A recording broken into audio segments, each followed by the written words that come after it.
জন্য পাত্রীর আশেপাশের মানুষ টুকটাক মিথ্যা কথা বলে। আমি চা কেন কিছুই বানাতে পারি না, কারণ ছোটবেলা থেকে আমি রান্নাঘরে ঢুকিনি।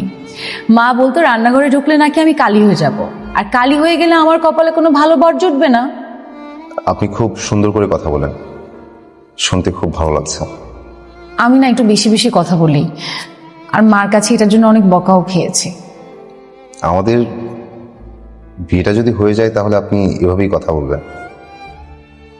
আসলে আমি একটু চুপচাপ স্বভাবের, তো খুব বেশি কথা বলি না।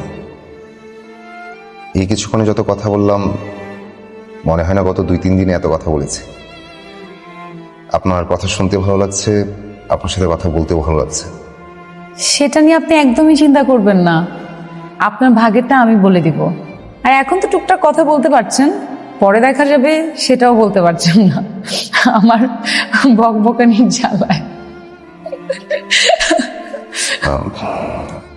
আপনার হবি কি? প্রেম করা। সুন্দর ছেলে পেলে দেখলে আমি প্রেমে পড়ে যাই।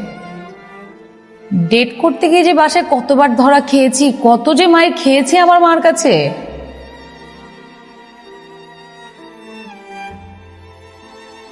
আপনি কি আমার কথা বিশ্বাস করলেন? সত্য বললে হ্যাঁ, আমি একা থাকতে পছন্দ করি, তাই নারী জগৎ আমার কাছে গ্যালাক্সির মতোই অজানা।